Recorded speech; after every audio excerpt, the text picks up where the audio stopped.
Bueno, espero que me descuentes los dos. Bueno, rápidamente yo les voy a hablar de cocaína y narcotráfico en Colombia.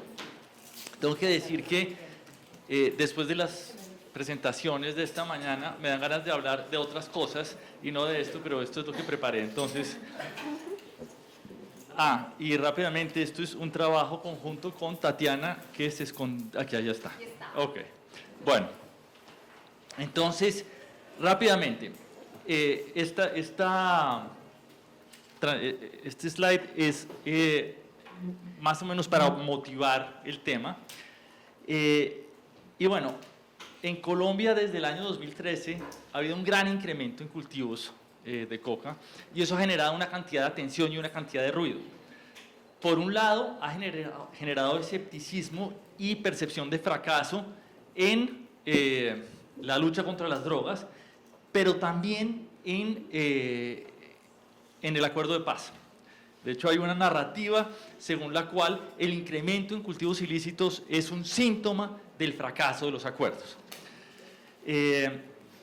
Y junto con esta narrativa, pues hay un debate acerca de si el problema de cultivos ilícitos es un problema de desarrollo, como Estefanía decía hace un rato, o es un problema criminal, y cómo lo debemos tratar.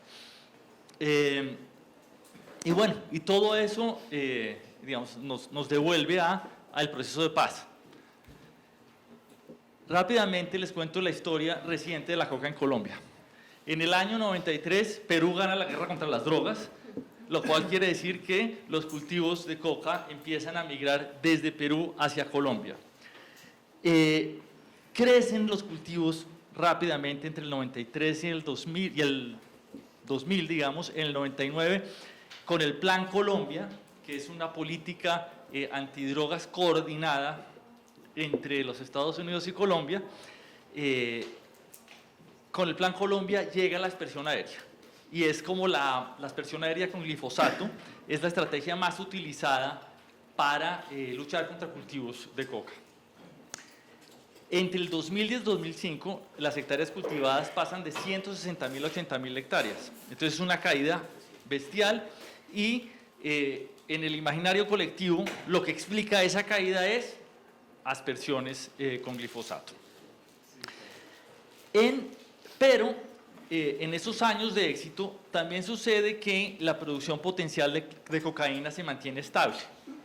Entonces, a pesar de la caída en cultivos, la producción potencial de cocaína calculada por Naciones Unidas se mantiene estable por un incremento en productividad, en primer lugar, pero también porque hay un incremento en cultivos en países vecinos. Es decir, hay una especie de efecto globo a nivel internacional, de manera que este éxito local en realidad no genera cambios en el mercado global de cocaína.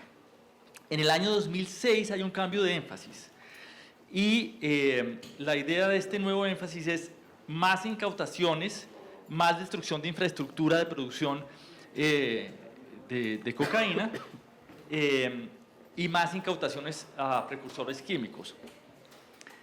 Dicho de otra forma, el énfasis pasa del cultivo a el comercio y la manufactura.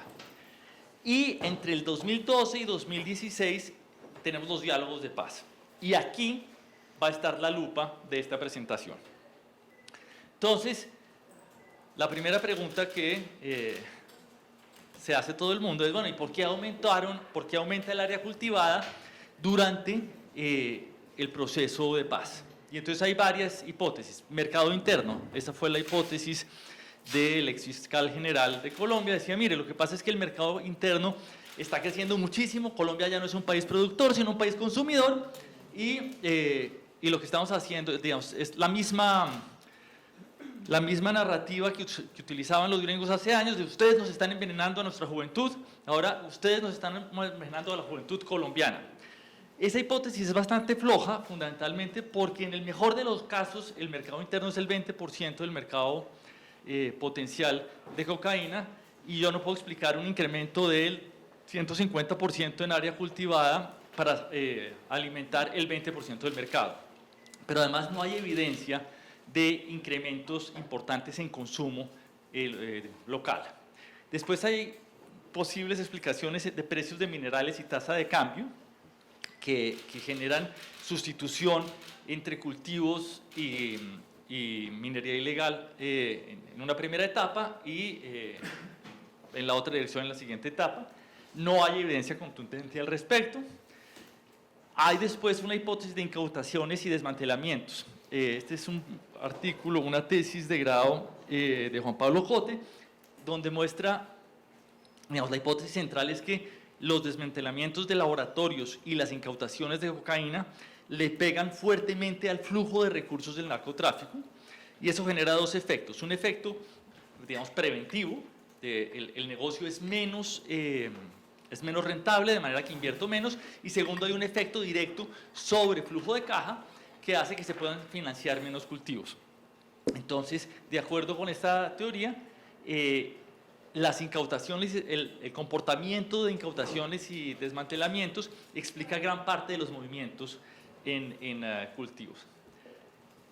Hay una historia de café a la que voy a volver en un momento, pero este es una tesis doctoral en Holanda de un individuo de apellido Bries, y lo que dice es, mire, si usted mira los municipios donde se puede cultivar café,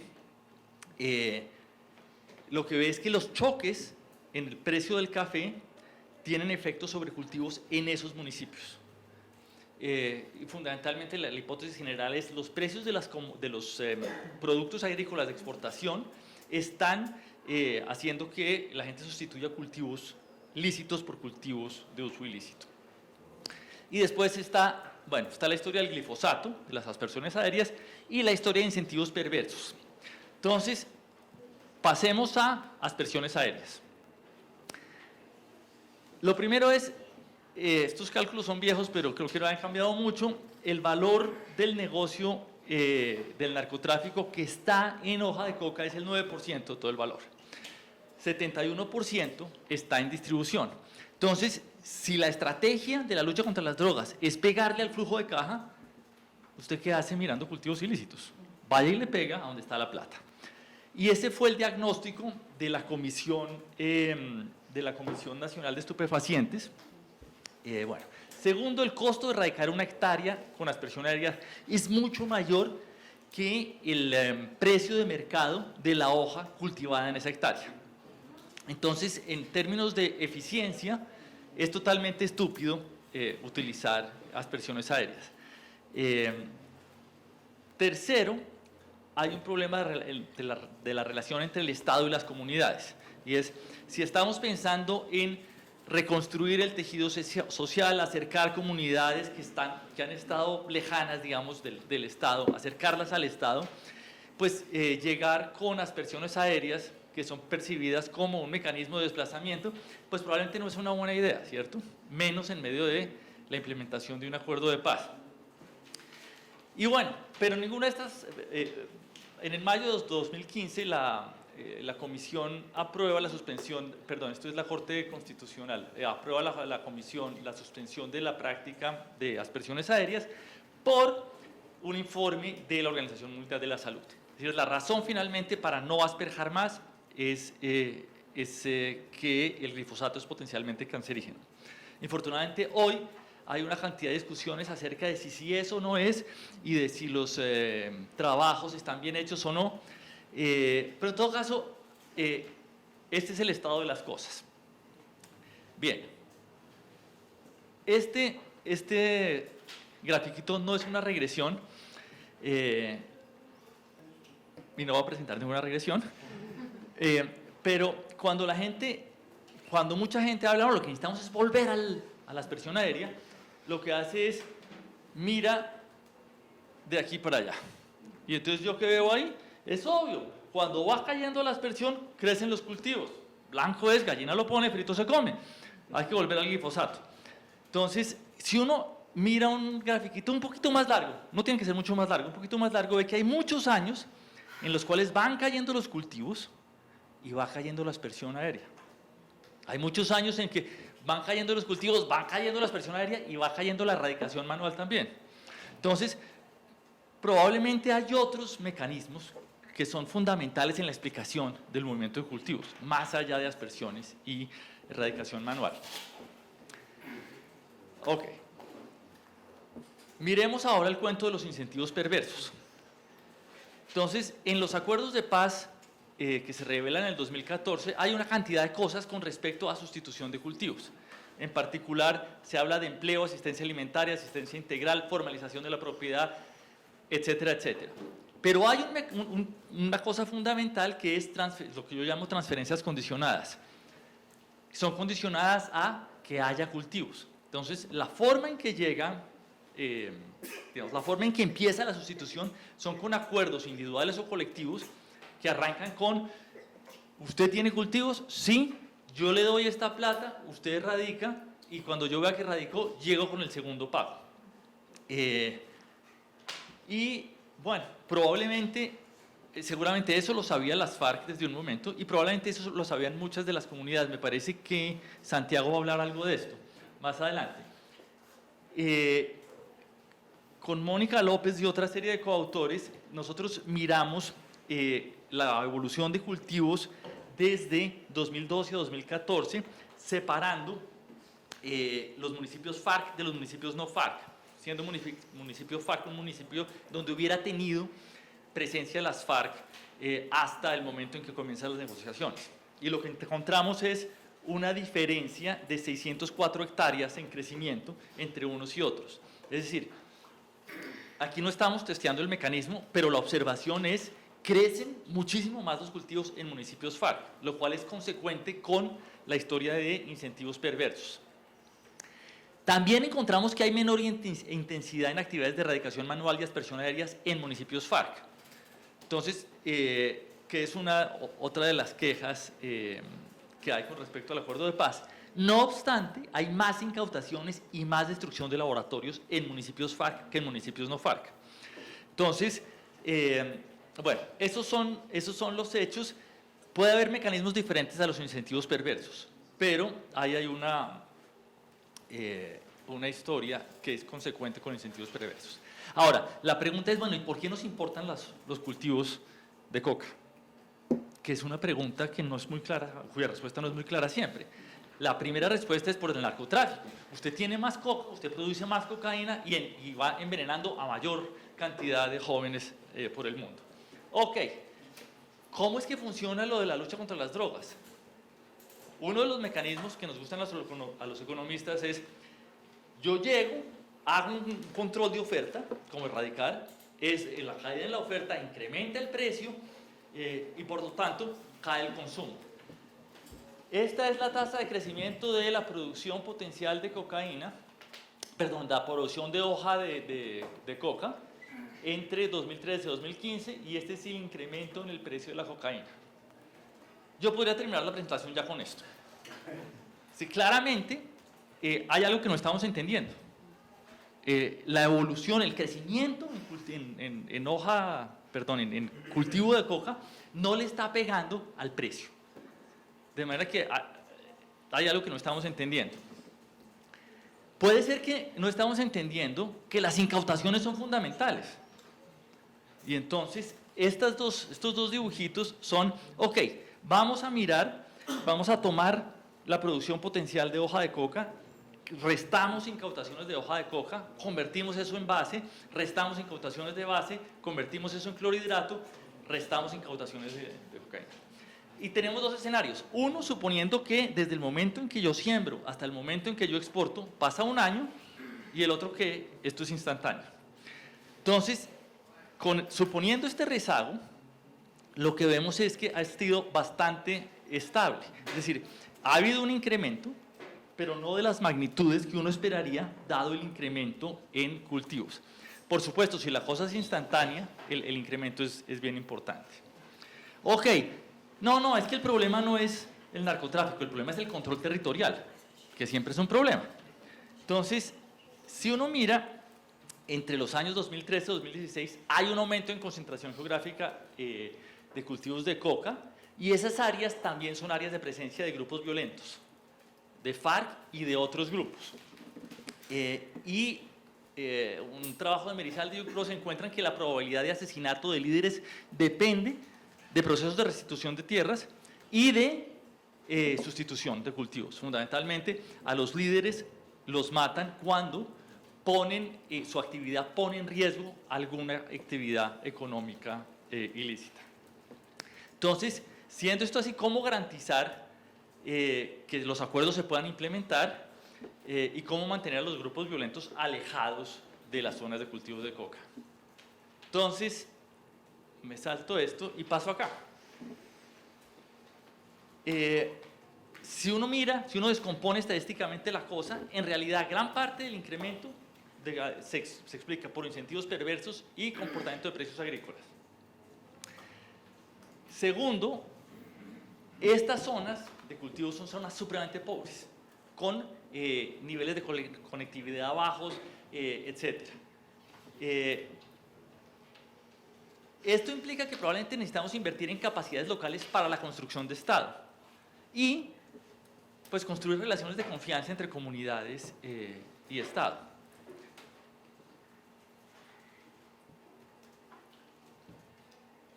Aquí hay dos cosas. La información administrativa del Banco Agrario puede ser útil para guiar la escogencia de cultivos ilícitos, de cultivos de sustitución, perdón, pero también probablemente vale la pena pensar en precios mínimos. Es decir, hoy sabemos que las fluctuaciones en precios de café, banano, etcétera, están relacionadas con movimientos en cultivos de coca. Si pudiéramos calcular precios mínimos que se requieran para mantener estas comunidades fuera de estos cultivos, valdría la pena pensar en precios mínimos. Y, perdón porque ya me comí como 4 minutos, la siguiente pregunta es, bueno, ¿hay un número de hectáreas de coca aceptable? Porque, digamos, es difícil pensar en que vamos a erradicar la coca totalmente. Sobre todo si hay un mercado mundial de 600 toneladas al año de cocaína, probablemente alguien va a producir eso. Y la última pregunta es, bueno, ¿qué es razonable?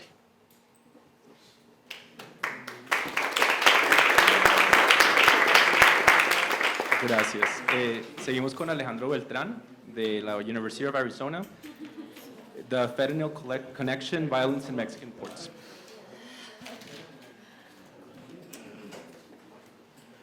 Buenas tardes, mi nombre es Alejandro Beltrán, vengo de la Universidad de Arizona a presentarles un proyecto que vengo desarrollando a lo largo del año sobre los cambios en violencia a lo largo de México, una problemática que es muy importante ahorita aquí y que pues persiste la problemática esta a lo largo del país. Empiezo presentando esa problemática. Como comentaban hace rato, la guerra contra el narco pues ya lleva 14 años y no se ven señas de que vaya a parar por lo pronto. A la par de esto, la violencia va incrementando, o sea, entre más peleamos contra los narcos, más va aumentando la violencia a nivel municipal a lo largo del país. Incluso el último año, el 2018, fue el año más violento en la historia de esta guerra contra el narco, con 34,000 homicidios a lo largo del país.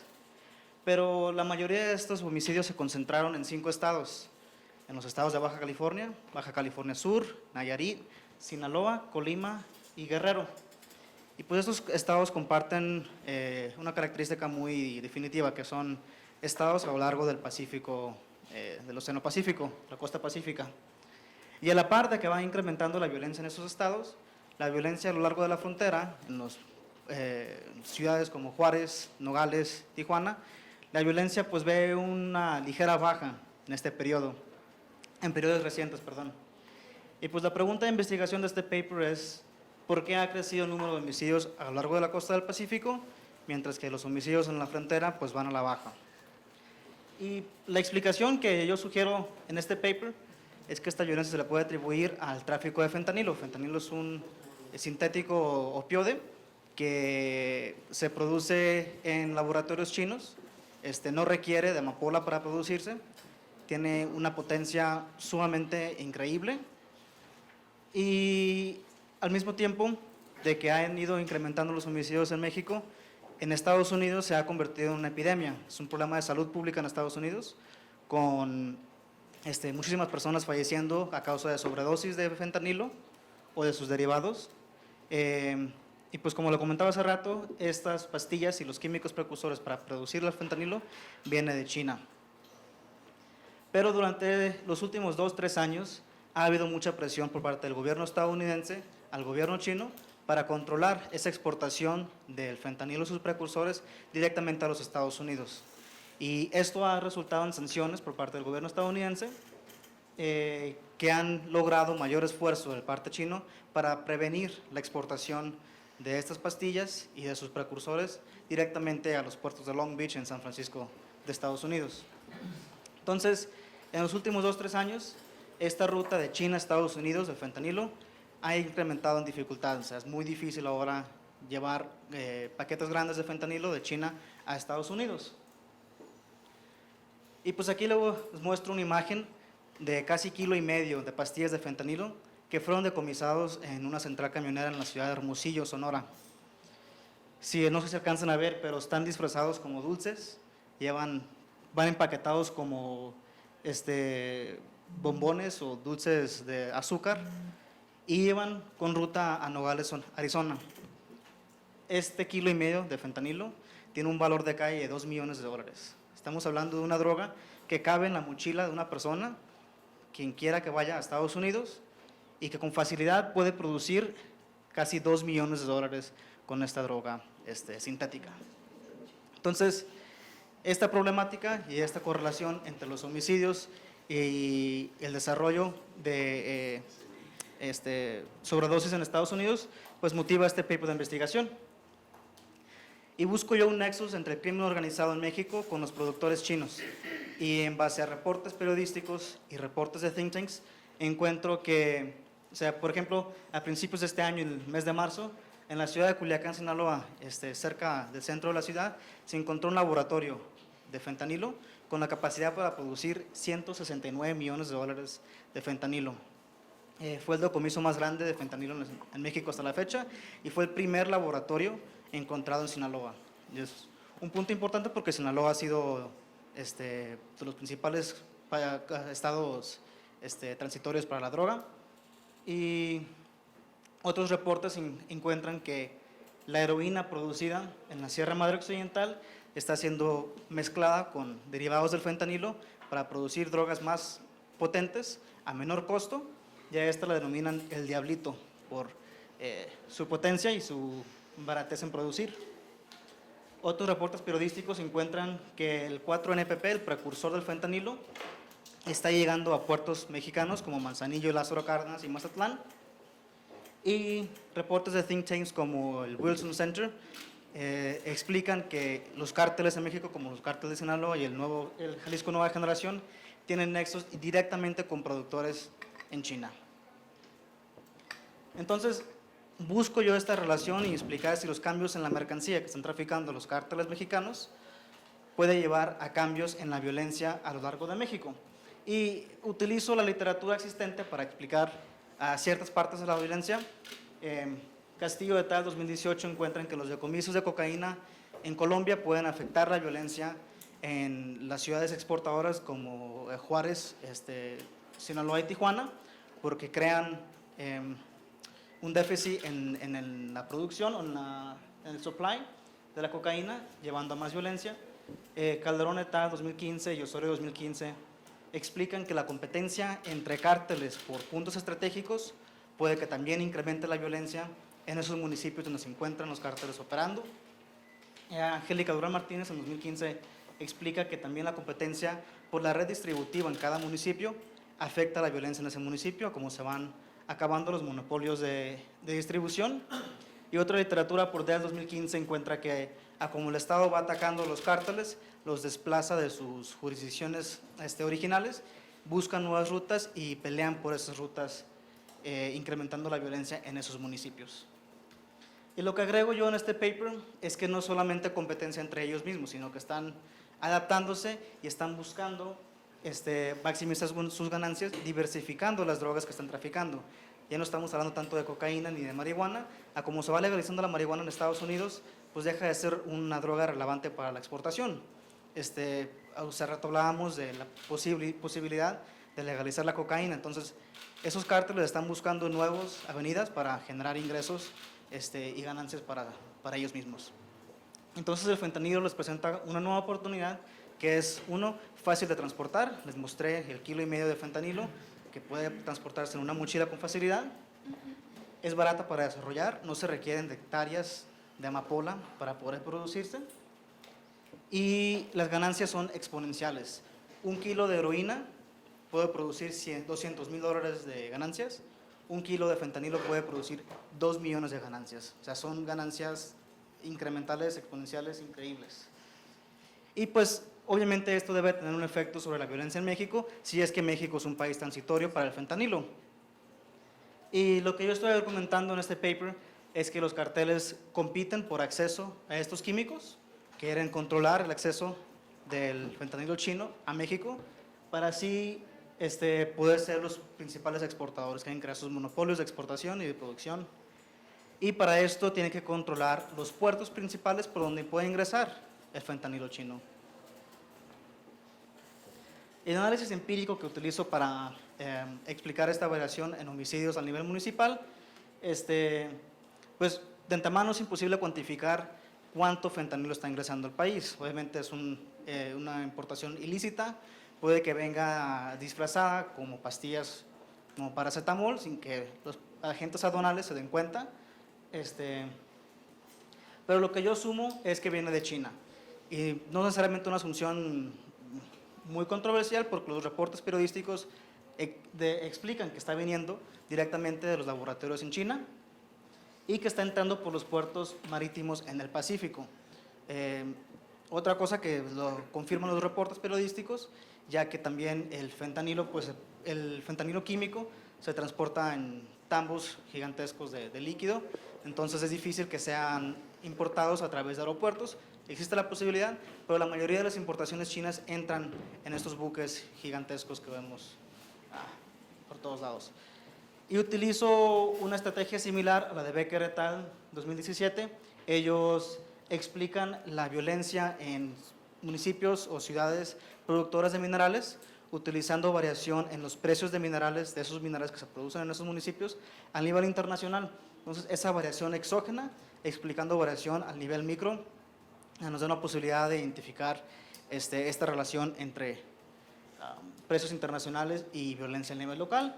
Pero la conexión que yo hago con el fentanilo es que no es nomás los precios internacionales, sí que también podemos agregar a esto la variación en los contenedores que están arribando a los puertos mexicanos en el Pacífico, en buques transnacionales, interactuado con el valor de las importaciones chinas que ingresan a todo México en general, y que esa variación exógena, externa, puede explicar la violencia a nivel municipal aquí en México.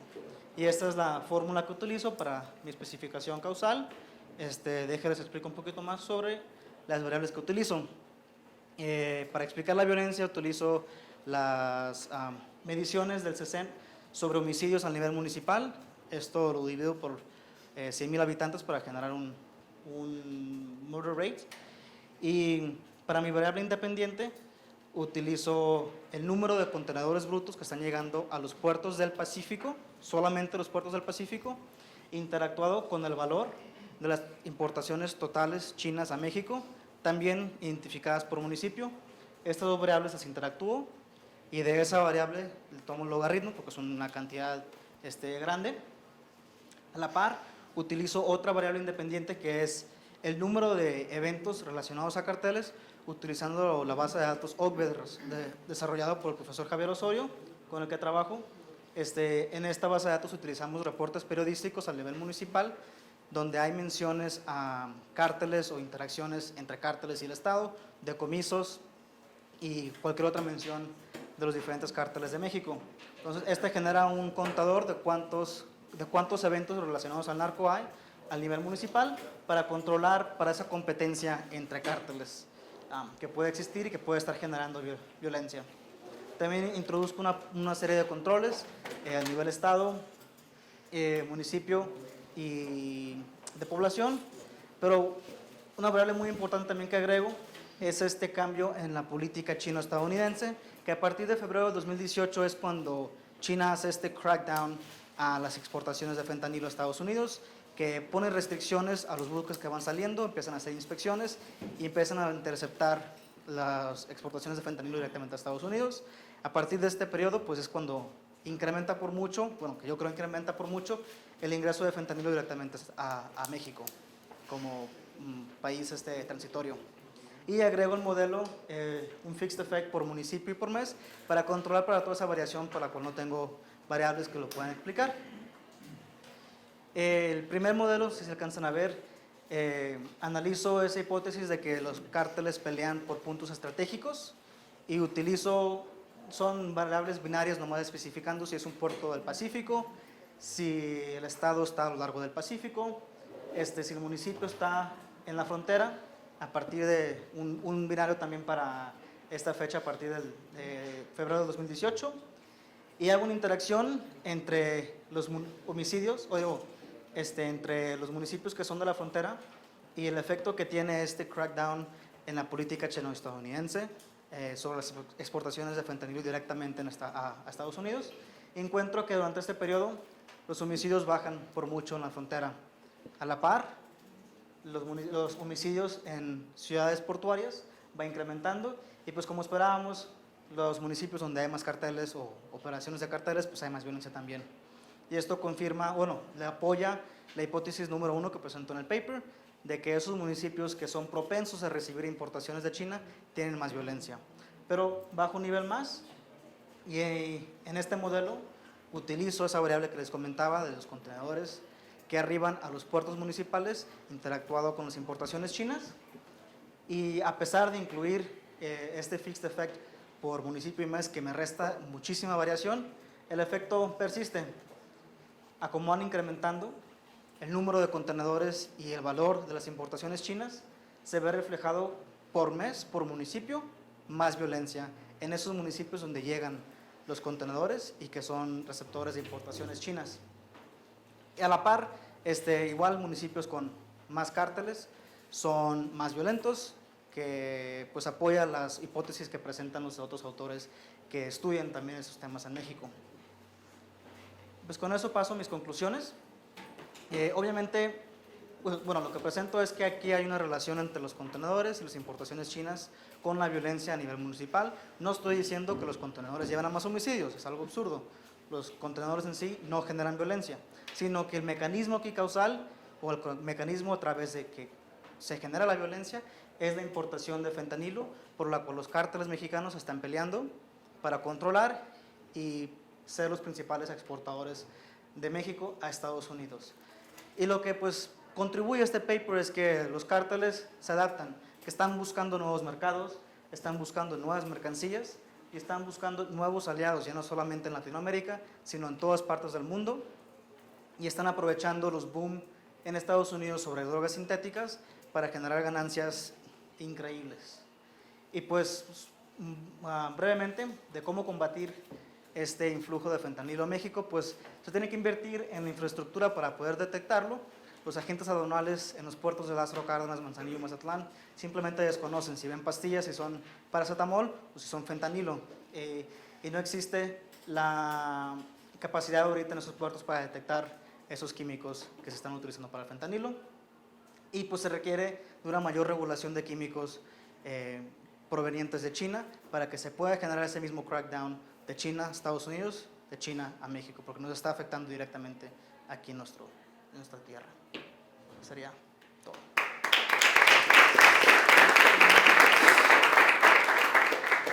Gracias, Alejandro. Sigue Daniele Valim. A relação entre o tráfico, polícia e usuários de drogas em favelas do Rio de Janeiro, São Paulo e guetos de Nova York. Violência, poder e submissão.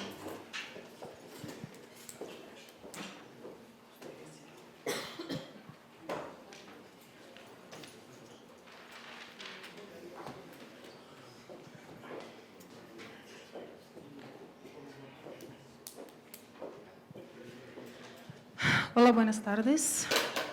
Yo soy brasileña, nosotros hablamos portugués, pero yo voy a intentar hablar lo que llamamos en Brasil de portuñol aquí. Yo he hecho mi presentación en español, pero yo no sé también si está muy correcta, porque mi segunda lengua es de inglés y yo no soy tan buena así en español, pero yo me voy a hablar mismo así. Mi trabajo trata de una investigación que se empezó en 2011 hasta 2018 en 3 ciudades diferentes. Estas son Río, São Paulo y Nueva York.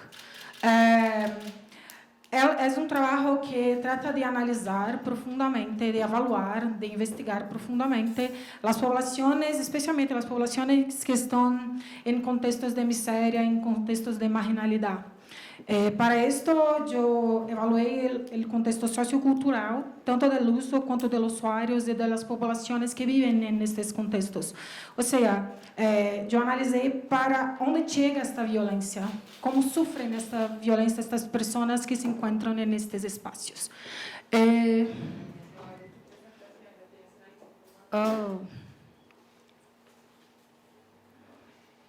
O que puedo hacer?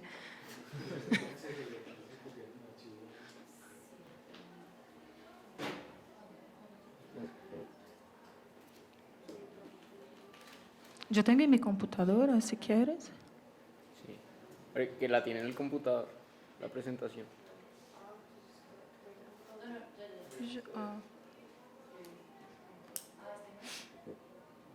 No, este es el artículo. Sí. Claro.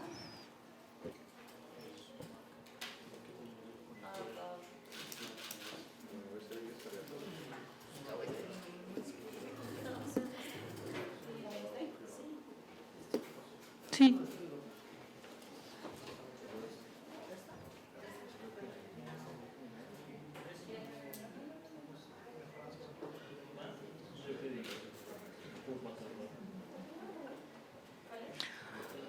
Apresentação, Daniele Valim.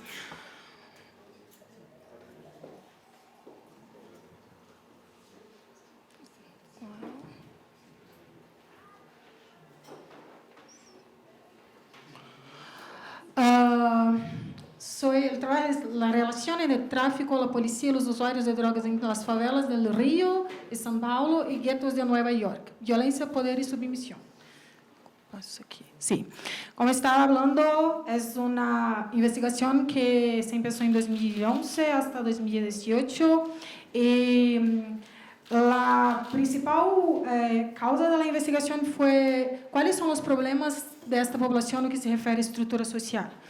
Cómo esta población que se encuentra en las periferias, que se encuentran en estos espacios, están sufriendo las violaciones del Estado, especialmente las poblaciones que hacen uso de drogas.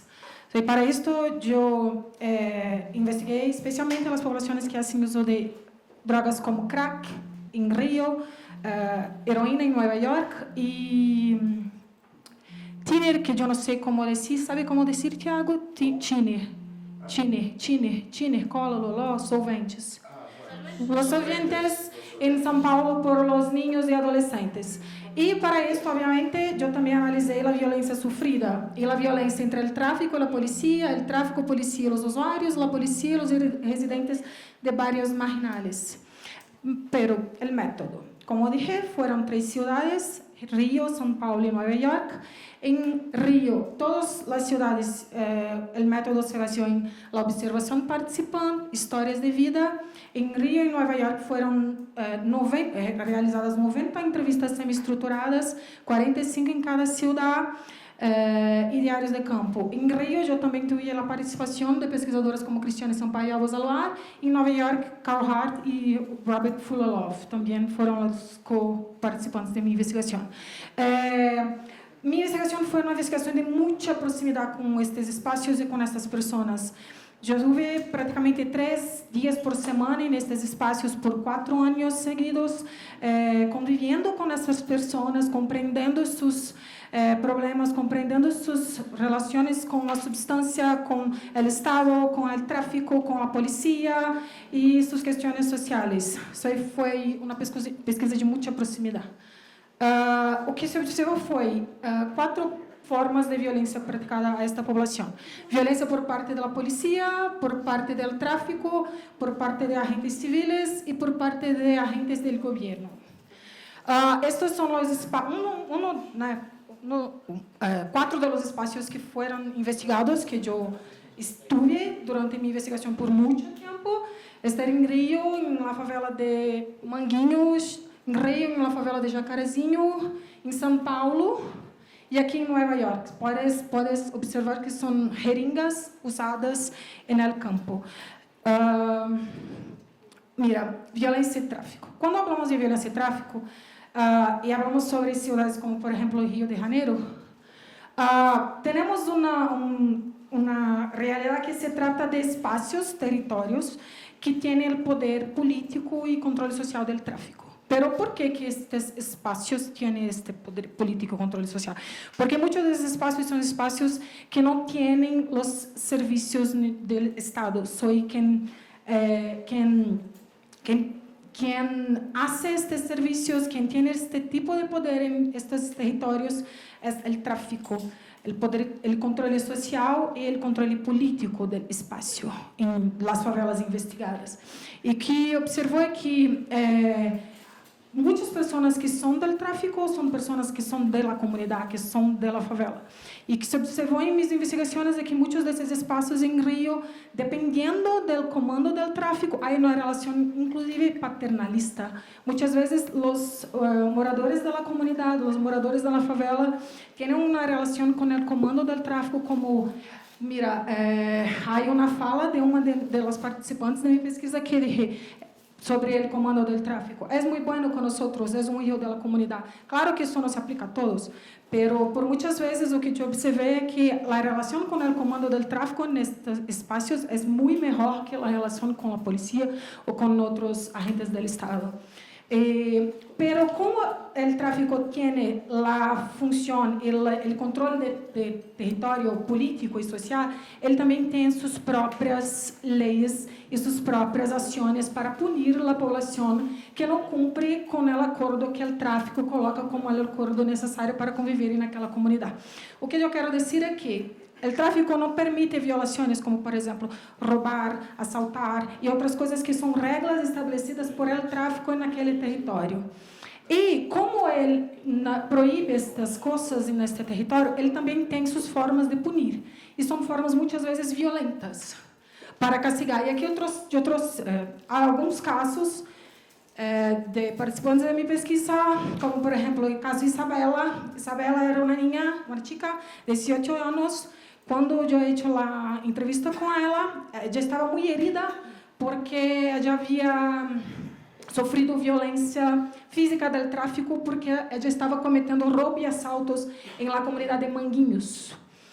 Um mês depois eu não vi mais Isabela, eu perguntei por Isabela, ela já havia sido morta por el tráfico porque ela já havia continuado a prática de roubo e assalto na comunidade.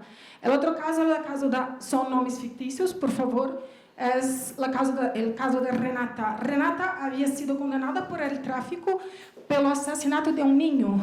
Por esta condenação, Renata se foi literalmente o que em Brasil chamamos de increpada, que é uma cinta de crepe que se envolvia por todo o seu corpo hasta a morte para ficar sem aire. Se chamou adesivada. Foi uma punição do tráfico para Renata porque havia essa suspeita de assassinar um niño, pero ela foi salva porque no último minuto conseguiram comprovar que não havia sido Renata. Pero esta fala é de Renata. O artículo que pratico aqui não se pode.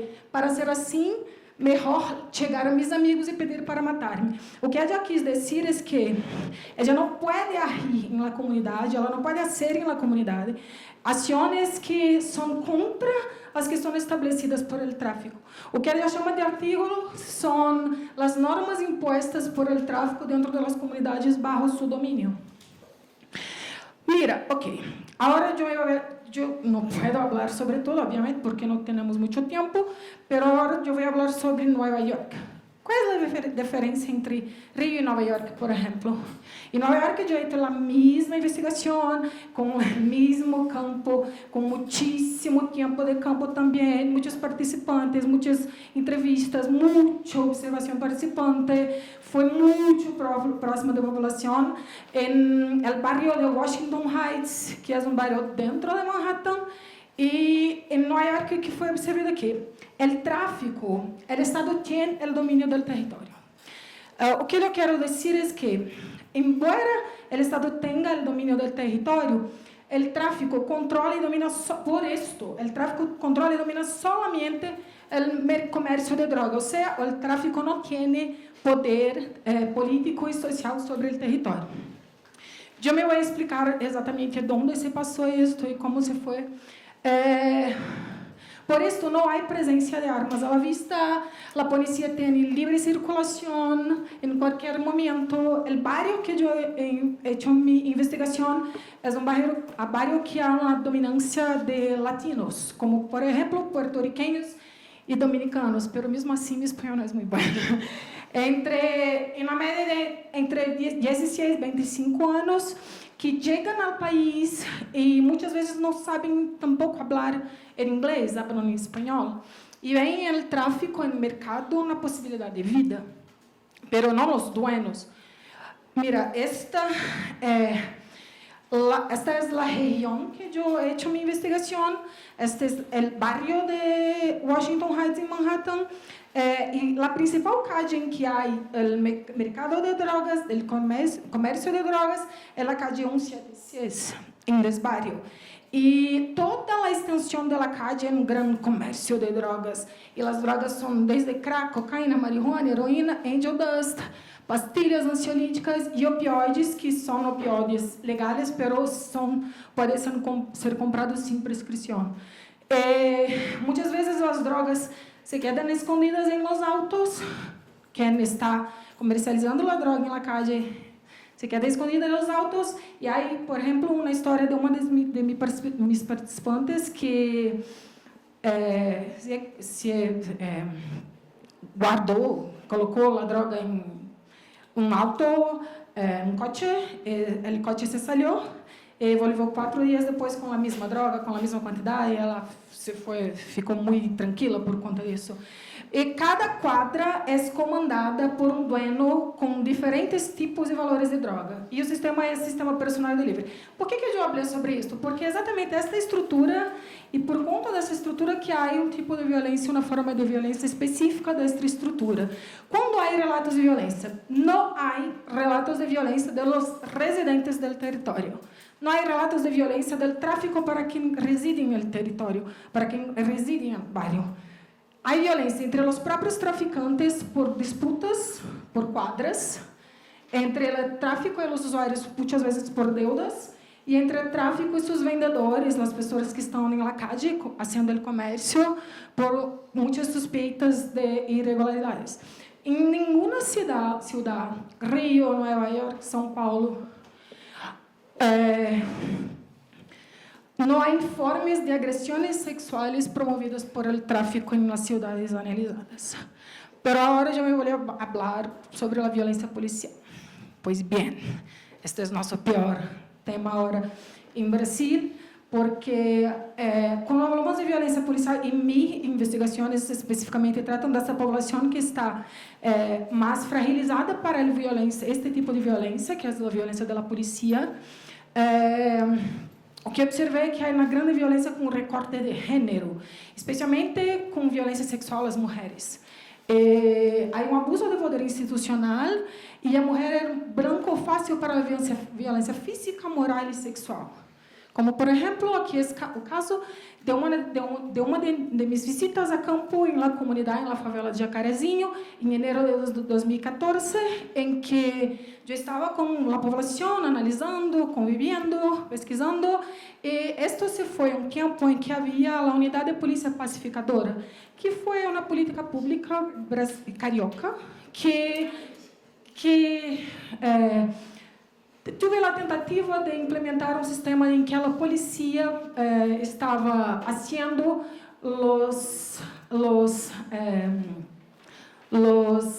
não trabalhos, pero o Estado estava tentando chegar nestas comunidades por meio da polícia.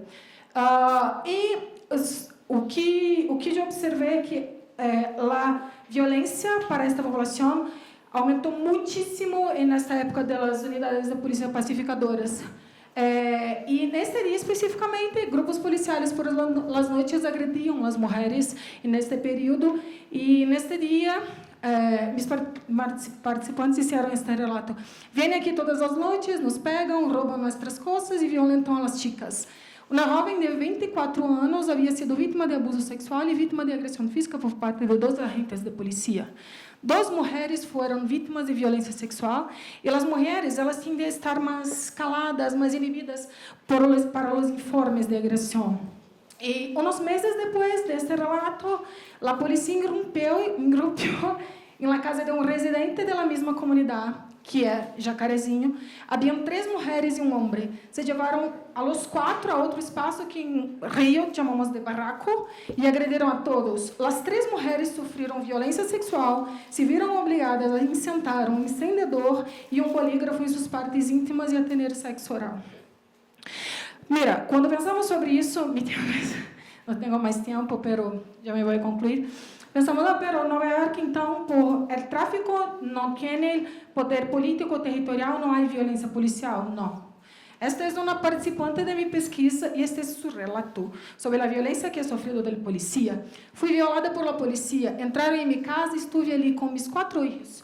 Me violaram frente a mis 4 hijos. Mis hijos estavam ali e viram tudo. Ellos, la policía, sabían que mis hijos lo estaban viendo y lo hicieron de mala manera. No quiero que este tipo de cosas vuelva a ocurrir en mi vida, pero me pregunto qué generó en sus cabezas. Nunca volvieron a decir nada al respecto, pero vieron que violaban tu madre.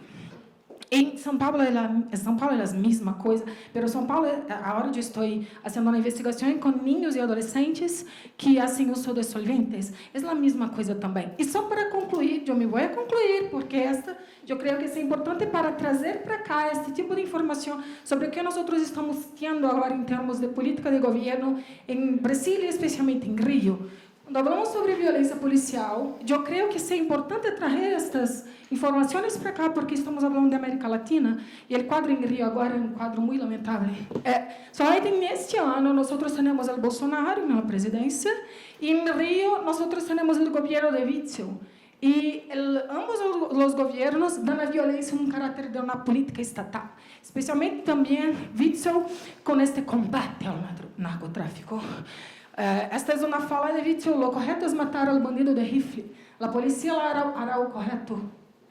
Aponte a la cabecita e dispare para evitar errores. O Estado tem que entender que tipo de segurança pública quer. Pero solamente neste ano foram 16 niños fuzilados e 5 muertos. Em primeiro semestre de 2019, a Polícia Civil e Militar foi responsável por 41,5% de la letalidade solo em la região metropolitana. Aproximadamente 40% das mortes violentas só em julho foram levadas a cabo por agentes de segurança. Número de mortes, 46 mais que em 2018. 1.175 muertes por la policía no estado, 813 en la capital. Es la más grande de los últimos 21 años. La población periférica está sufriendo muchísimo con la violencia policial por esta justificativa que de guerras drogas. E só para concluir, eu tenho muito mais coisas, porque são muitos temas quando falamos sobre violência para uma população miserável. Obviamente, é o que mais acontece. Mas só para concluir, isto é... Pode dar replay, não necessita sonido. Este é um vídeo, a intenção não é sensacionalista, por favor, mas é para apresentar o que está se passando com as comunidades cariocas em la atual política de segurança pública. Este é um vídeo, e neste vídeo é uma manifestação da favela de Para Pedro, que na última semana um jovem de 17 anos foi morto pela polícia. A população saiu à calle para fazer uma manifestação. E mira qual foi a atitude policial. Pode apertar o play, por favor? Play. Esta é a polícia, estes são os manifestantes. Mira a violência da polícia para os manifestantes, para os habitantes, residentes da favela. E a polícia efetuou disparos de fuzil para a população em meio à manifestação. Não sei se a luz está muito boa. Não se pode ver? Se pode. Isto é uma coisa que se encontra de forma recorrente em Rio agora, com as populações marginais. está efectuando disparos para la población. Mira, yo no tengo más tiempo, yo tendría mucho más cosas para hablar nuevamente, pero yo me voy a concluir con esto. ¿A dónde vamos con esta política de seguridad pública? ¿A dónde vamos con esta política de guerras drogas? ¿A dónde vamos con ese contexto que en Brasil específicamente, en Nueva York, y los espacios que yo estoy haciendo mi investigación son espacios que están siendo masificados, que están siendo muy... Brasil está sufriendo demais, la América Latina também. Es un espacio para hablarmos y discutirmos sobre nuevas formas de políticas y acciones que sean de fato buenas para la población, especialmente la población más vulnerable, más miserable, que está necesitada de ayuda. Gracias.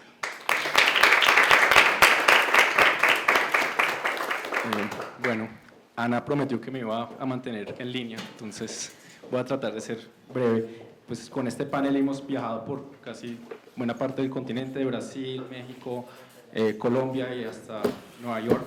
Seré breve, más deprimido de lo que estábamos, porque pues, el análisis que ellos presentan, como creo que reafirma muchas cosas que ya conocemos, y es que las políticas que se están haciendo no funcionan, tenemos suficiente evidencia para decir que no funcionan y seguimos haciendo las mismas políticas. Y yo creo que ahí vale la pena hacer varias preguntas. La primera es, bueno, si sabemos que la política de erradicación no funciona porque no afecta al precio, que sería el mecanismo para reducir, por tener un impacto en el tráfico de drogas, ¿por qué no se hace? Y ahí yo creo que la pregunta que les quería hacer es, bueno, sabemos que aquí hay un problema más grave y es, o sea, la cuestión no es de evidencia, sino de lo que se puede vender a la opinión pública. Más allá, lo vemos ahora en Colombia con el ascenso grandísimo que hay de la forma como se percibe el incremento en los cultivos de uso ilícito, y es como que hay un automatismo, subió y hay que erradicar, o sea, vender una política alternativa a eso es políticamente poco viable. Entonces la pregunta sería, bueno, ¿cómo se puede vender? Y no solo eso, sino que la política que estamos siguiendo tiene efectos perversos, yo diría, no solo para o sea, no tiene un efecto, no es eficaz para reducir la producción de cocaína, sino que también tiene efectos dañinos para la construcción de Estado en estas regiones. Como ustedes bien lo mencionaban, este tipo de políticas lo que hace es destruir la poquísima confianza que ya existe entre estas poblaciones y el Estado. Y no solo llegamos y estamos destruyendo esa confianza a partir de erradicación, y hay bastantes trabajos etnográficos que muestran cómo las poblaciones cultivadoras tienen un rechazo visceral contra la fuerza pública, que es la que en buena medida hace este tipo de erradicación forzosa, sino que tratamos de hacer otra política, la implementamos por un tiempo muy corto de tiempo, y ahora la volvemos a quitar, la reversamos, lo que estaba planteado con el PENIS. Entonces, mi pregunta es, bueno, ¿qué impacto va a tener este tipo de políticas? ¿Qué impacto tiene estos reversazos en la construcción de una relación de comillas, lealtad entre los ciudadanos y el Estado? O sea, ¿qué podemos esperar de esto si lo que estamos haciendo es... O sea, el Estado tiene dos opciones: construir Estado y en cierta medida no erradicándolo, y a largo plazo, o erradicar y destruir todas las relaciones que tiene con la comunidad en estas zonas. Evidentemente se fue por la segunda, o se quiere ir por la segunda, y la primera sería, digamos, la más óptima, pero, o sea, la pregunta es cómo salimos de este enrollo. Sabemos que esto no sirve, ¿cómo salimos de aquí? O sea, ¿hay alguna posibilidad de tener una política diferente? Voy a empezar también con Alejandro. Creo que es interesantísimo empezar a salir de la discusión de la cocaína. Creo que estábamos hablando de eso en el almuerzo, pues empezar a ver otras formas, otras drogas y otros mercados ilícitos, y creo que en tratar de entender cómo el mercado del fentanilo afecta el impacto que pueda llegar a tener en la violencia, en este caso homicida en México, es bastante importante. Yo creo que también llega a ser importante tratar de cuantificar este impacto, en este caso en el nivel de violencia que experimenta ciertos municipios en México. Creo la explicación que planteas, que es que los márgenes de ganancia que se dan con el fentanil llevan a casi que necesariamente a que los grupos criminales vayan a pelear territorio en el Pacífico y en los puertos del Pacífico. Si bien nos das una explicación pues, de la motivación por la cual estos grupos pueden llegar a tratar de buscar controlar estos puertos, creo que falta un poco para entender, bueno, dónde está la oportunidad, la capacidad de estos grupos para efectivamente llegar a controlar estos puertos. Sí, los márgenes de ganancia son altos, pero bueno, pueden hacerlo. Y yo creo que ahí sí es muy importante que, por lo menos ya a nivel teórico, pienses que es importante introducir no solo la cuestión del margen de ganancia, sino cómo se está estructurado el crimen organizado de los grupos criminales en estos puertos y en estas zonas, y cómo eso interactúa con los márgenes de ganancia. Porque solo con la motivación no podemos explicar muy bien por qué se están tomando o quieren tomarse estos puertos, y por qué se llega a violencia también, y que ese sería otro paso. O sea, uno es que quieran pelear el territorio y otro también es que haya violencia. Entonces yo creo que ahí valdría mucho la pena introducir mucho del trabajo que se está empezando, que se da en tratar de entender las formas como no solo se organiza el crimen organizado, sino cómo toda esa ecología del crimen en estas zonas. Y si no involucras en eso, creo que la explicación queda un poco coja. Eso para la parte teórica. Para la parte de medición, entiendo las dificultades de tratar de cuantificar y tratar de entender por dónde están entrando el tamaño de este mercado del fentanilo, pero creo que las variables que estás tomando todavía no logran convencerme, porque son variables que tienen muchas cosas adentro. Entonces el número de contenedores que entran a estos puertos, que de por sí sabemos que son todos los contenedores que entran, o sea, no sabemos cuáles de ellos, cuál es la proporción que viene de China, y el valor de todo el comercio de China, que si bien entendí en el paper es todo el comercio de China. Eso ahí hay mucha cosa, muchísima cosa, y entonces la relación que estás encontrando en la regresión no es, es muy difícil decir que esa relación que estás viendo, esa asociación, es por el comercio de fentanilo. No solo, o sea, no solo que haya una asociación, sino qué es lo que está detrás de eso. Entonces creo que en la cuestión de la medición de esos factores, creo que todavía no me convence mucho ese indicador. Entiendo la dificultad. Bueno, Juan ya ha hecho una síntesis muy buena de los trabajos presentados. Yo los quiero felicitar, realmente cada ponencia van surgiendo nuevas preguntas. Por ejemplo, una pregunta para Hernando. Él dejó como un poco en el aire lo de los precios mínimos y la cantidad de hectáreas ideales, ¿no? ¿Alguna respuesta que puedas tener ahí, aunque sea no tan sólida? Daniel, el trabajo etnográfico definitivamente es súper necesario y lo estamos viendo. A mí me recordó mucho el trabajo de Philippe Bourgois, Selling Crack en el barrio, ¿no? Pero ya con estas comparaciones creo que se ha profundizado mucho más en el estudio, y creo que en términos generales nos faltan muchos estudios de tipo etnográfico. Y para mi paisano Alejandro, bueno, ya algunas reflexiones ya las hizo Juan. Tengo entendido que los precursores químicos que vienen de China primero pasan por la aduana de Long Beach, y ese es uno de los problemas que ha tenido México con Estados Unidos históricamente. Yo recuerdo en conversaciones de varios académicos con procuradores generales de la República, y era un reclamo de siempre del gobierno mexicano respecto al de Estados Unidos. Decirles, señores, ustedes esperan a que lleguen los precursores químicos a México para echarnos la culpa, pero se olvidan que primero pasan por la aduana de Long Beach, ¿no? Entonces, esa es una. Lo otro, tengo entendido también que el manejo del fentanilo es muy difícil. Es decir, la manipulación del fentanilo no es como agarrar un dulce y echárselo a la boca o echárselo a la bolsa, ¿no? Entonces, hay una dificultad técnica que no cualquiera puede manipular el fentanilo, y mucho menos saber en qué dosis, cuáles serían las dosis adecuadas para fabricar pastillas, por ejemplo, ¿no? Y menos para mezclarla con heroína, y cuál sería.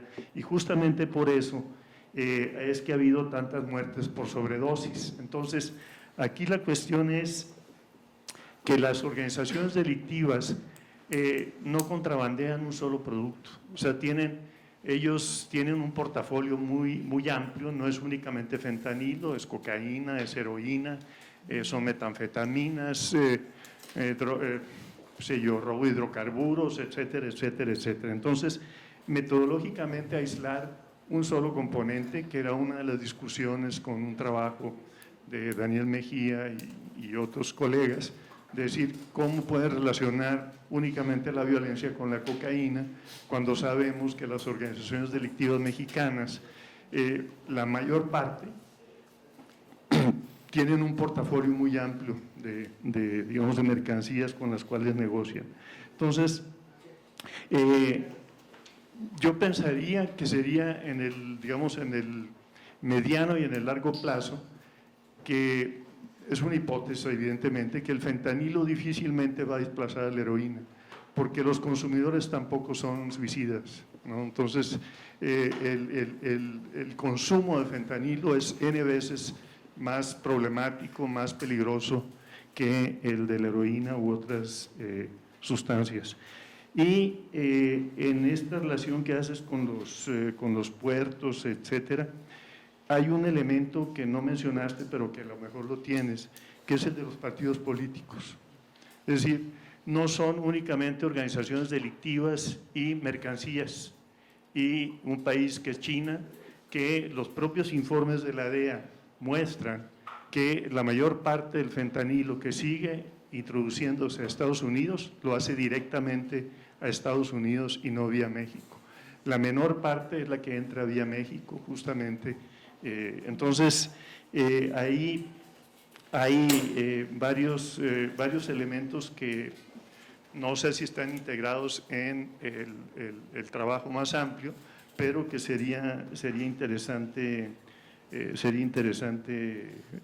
introducir.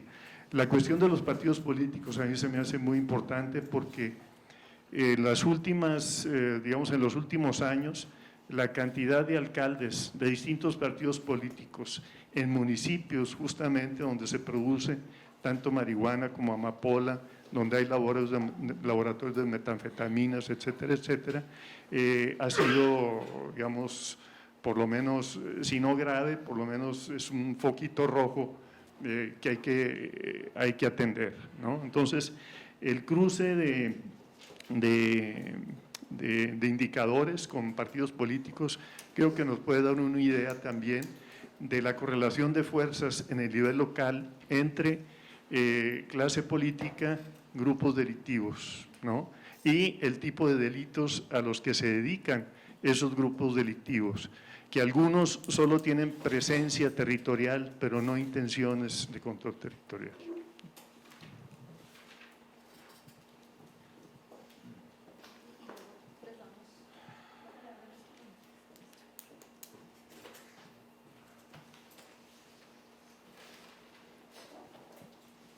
Sí, bueno, algunos comentarios que me suscitaron estas presentaciones, creo que lo que retuve así de las tres presentaciones es que sobre todo destacan como el pensar relacionalmente, ¿no? Tu presentación vos hablabas de la relación de la coca con los precios del mercado agrícola, por ahí quería escuchar un poco más sobre esos precios mínimos, pensar en esas relaciones porque por ahí desde digamos, los análisis de las drogas tienden a correlacionar precios de distintas sustancias ilícitas y no pensar en la relación con precios agrícolas, en fin, con otros productos. Y de la presentación de Daniel, y me gustó mucho, la sensación que a mí me quedó fue contraria a la del compañero que comentaba, porque me pareció como que sintetizaba comparativamente como un trabajo intenso en distintos contextos, y comparando, pensando la violencia sobre todo como un tipo de relación, ¿no? Como algo que permite relacionar personas, producir diferencia social. Y quería escucharte un poco más sobre, vos hablaste de la violencia policial, relacionándola con la violencia del tráfico, sobre todo en Río y en Sao Paulo, y quería escucharte un poco más sobre cómo era esa relación en Nueva York, que era otra parte de tu trabajo. Eso nomás, gracias. Ana, ¿respuestas?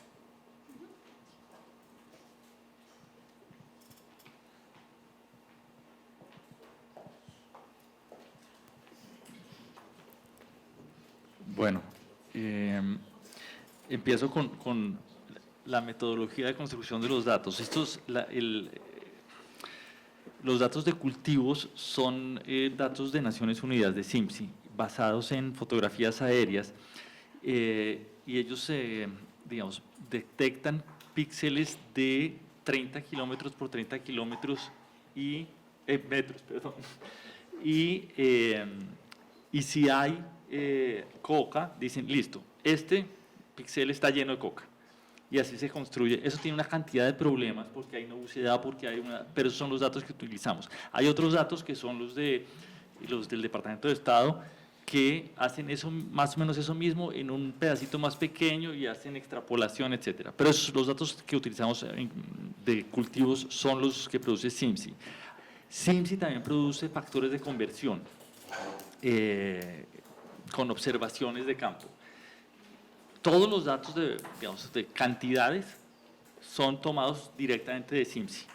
Los datos de incautaciones son producidos por el gobierno, digamos, por diferentes instituciones del gobierno. Los precios también son producidos por SIMSI. Entonces,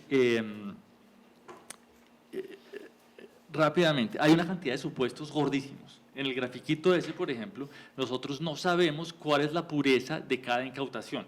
Esa información no existe. Entonces, yo no sé si están en realidad incautando 10 toneladas o en realidad están incautando 5 toneladas de cocaína mezcladas con otras porquerías. Entonces, ¿cómo? Probablemente sí, pero no tenemos ni idea y eso es una cosa que tendríamos que saber, que no sabemos.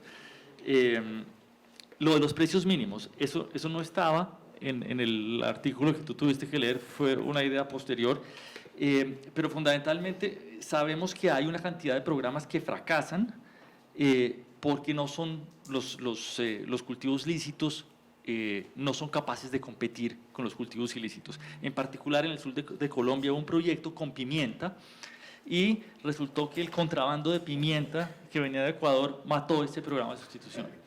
Dice, ahí hay un problema serio y digamos, hay como varias preguntas. La primera es, listo, vamos a tener una política, entre comillas, asistencialista, que sirva a la vez para paliar problemas de pobreza y para luchar contra cultivos ilícitos. Si la respuesta es sí, hay que buscar cuál es efectiva. Y entonces habría que calcular cuánto cuesta un programa de precios mínimos tal que esos precios sean suficientemente altos como para romper incentivos para cultivos ilícitos. No tengo ni idea cuánto cuesta. Mañana el cálculo, sí. Pero digamos, esa es la idea. Y la idea de las hectáreas es, ok, supongamos que hacemos un cóctel de políticas fabulosos para acabar con los cultivos de coca en Colombia. ¿Ese cóctel existe? Es decir, ¿es posible tener una meta razonable, mejor dicho, tener una meta 0 de hectáreas de coca? Y mi tentación es decir no, porque hay un mercado de 600 toneladas al año que alguien va a proveer. Si tuviéramos éxito, me imagino que ahí sí subirían los precios de la cocaína. Y entonces la siguiente pregunta es, bueno, ¿y qué tal si tenemos en cuenta todo el mercado? Y un poco, y perdón, otra vez me estoy comiendo demasiado tiempo, en una de los paneles anteriores hablaban de ¿cómo se llama? La mochila limpia, ¿cómo era? Mochila segura. Básicamente, y lo que estamos haciendo muchas veces es particionar el problema. Y entonces analizamos los cultivos ilícitos, analizamos el problema de consumo de drogas en la universidad. En realidad esto es un solo mercado.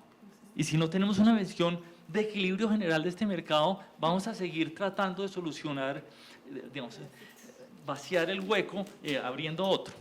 Y eso tiene que ver con el comentario, bueno, entonces, ¿qué hacemos?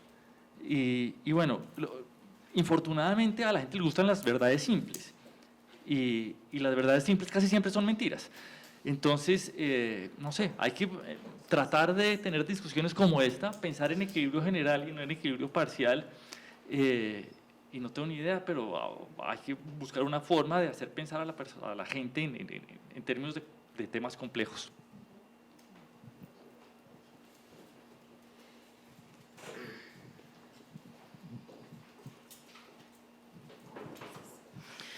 Bueno, Juan, en respuesta a sus comentarios, sí, esto es un paper que es una junta de varios papers que yo escribí con las temáticas específicas que hiciste sobre diferentes temas y diferentes cuestiones relacionadas a las drogas. Yo he hecho, en la verdad, una junta de varios artículos que yo he escrito para tratar específicamente de la temática de la violencia. Yo escrevi este paper especificamente para esta conferência e para tratar desta temática especificamente. Esta se foi a razão pela qual eu ponguei tantas informações sobre espaços diferentes de uso, consumo, violência, etc. E a intenção foi claramente o que você disse, fazer sintetizar este quadro de violência, e eu creio que esse é um momento muito importante para que nós pongamos a falar sobre isto. Minha intenção foi exatamente sintetizar este quadro de violência em 3 cidades, em 2 países distintos. Por isso, eu escrevi especificamente este paper com uma junta de vários outros que se tratam de los temas que você ha levantado, para tratar especificamente desta temática da violência nestes 3 espaços. E quando se trata da polícia em diferentes espaços, em Brasil, nós hoje em dia temos uma boa quantidade de artículos e investigações que se tratam disto. E eu estou aqui ao lado de Carolina, que he escrito un artículo muy bueno sobre esto. Tenemos también Tiago y tenemos otras, está sobre la policía y otras cosas que tratan bien específicamente sobre esta temática. Que no sea mi temática de interés, sí, claro, pero no es mi temática ahora, que yo estoy especialmente trabajando en la evaluación, porque yo estoy trabajando en muchas cosas que no tuve tiempo de hablar sobre las cosas porque son muchas, pero solo en respuesta que sí, es verdad, es una junta de varios que tratan de temas que usted ha observado y levantado. Y cuanto a su pregunta, la violencia entre tráfico y la policía, hay mucha, claro, pero lo que es más interesante, y esto yo tengo certeza que las personas que van a hablar mejor son Carolina y Tiago, porque investigan específicamente esta situación, es que hay una relación casi que simbiótica entre la policía y el tráfico, porque no podemos hablar de tráfico en estos espacios sin la permisión de la venta por la policía. O que podemos decir es que en mi investigación, en varios momentos, tanto en Río quanto en Nueva York, no tanto en São Paulo, pero especialmente en los 2 espacios, o que yo observé es una relación de, no puedo decir complicidad, pero una relación de complementariedad. Porque la venta de las drogas, el comercio ilegal no se puede hacer sin la permisión de la policía. Y en Río nosotros tenemos lo que llamamos de arregos. Lo que son los arregos son una cantidad semanal que el tráfico paga para la policía para mantener su venta de drogas. Y en los espacios que yo he hecho mi pesquisa, mi investigación con el tráfico, por ejemplo, en una boca que se llama Boca Pequena, en una boca de una zona rica en Brasil, que yo he hecho mi investigación por varias veces, por muchos meses. Esta boca pequeña, por semana, para el tráfico, para la policía, da un arreglo de cerca de $5.000. Pero en grandes favelas, el arreglo alimenta un batallón, todo un batallón de la policía. La policía es muy violenta con el tráfico es muy violento, pero porque también tiene el apoyo de la policía para tener armas, para tener otras cosas también, para hacer su venta.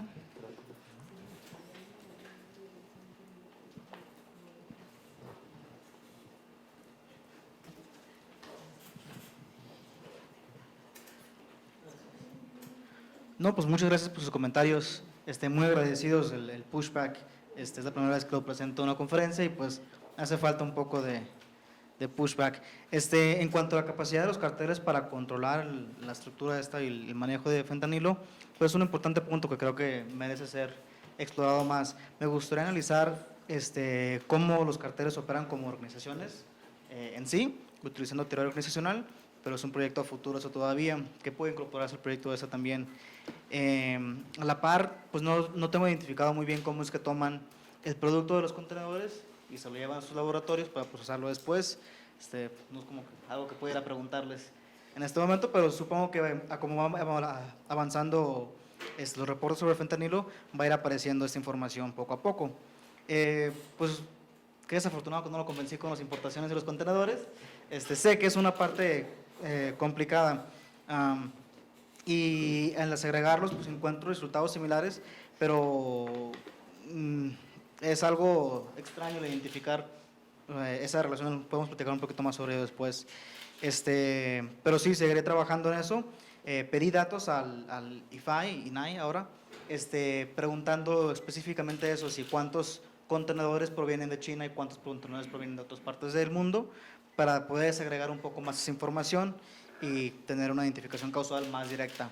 En cuanto a los comentarios del doctor Astorga, sé pues, que el fentanilo es un producto difícil de manejar, pero el laboratorio que encontraron en Culiacán, por ejemplo, contaba con hornos industriales para el cocinamiento de esas pastillas y también tenía sistemas de control de vapores, o sea, equivalentes a un sistema farmacéutico, o sea, de altura.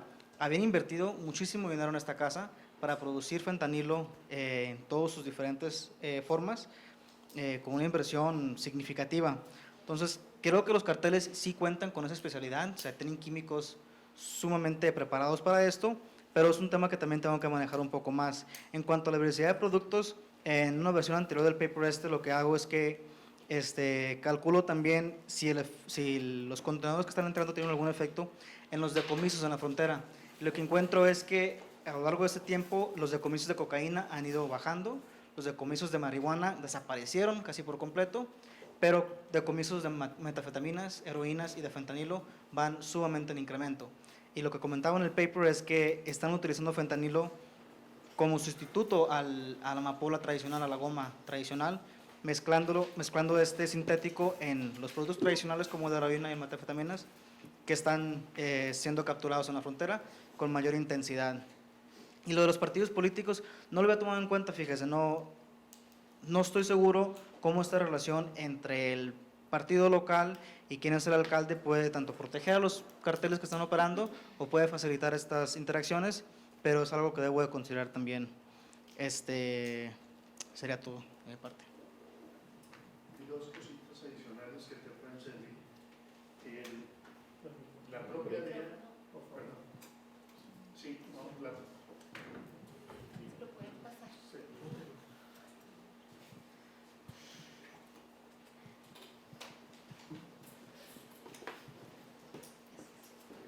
Un dato, la Marina tiene el control de los puertos desde hace algunos años. Entonces, digamos, la variable del papel de la CEMAR en el control de los puertos sería necesario que la introdujeras. Y lo otro, la propia DEA ha señalado que si bien Estados Unidos ha presionado a China para, digamos, la importación de fentanilo, los chinos han cambiado la fórmula como 3 veces, ¿sí? Entonces, es una manera en que le han dado la vuelta justamente a esas presiones del gobierno estadounidense y las propias fábricas chinas que se dedican a esto, a producir cantidades bestiales, le han cambiado la fórmula. Entonces, digamos, son otros 2 elementos que habría que tomar en cuenta, ¿no? E insisto, yo no sé si, por ejemplo, en los contenedores que tú señalas, van también los precursores químicos, porque los precursores químicos tienen una reglamentación especial. Entonces, no es como enviar juguetes o cualquier otro producto, guaraches o lo que sea, chinos, ¿no? Son precursores químicos que se rigen por un sistema distinto, entonces la vigilancia sobre los precursores químicos es mucho más grande. Bueno, muy bien. Tenemos ahora un café para los miembros despertarse un poquito. 4:50.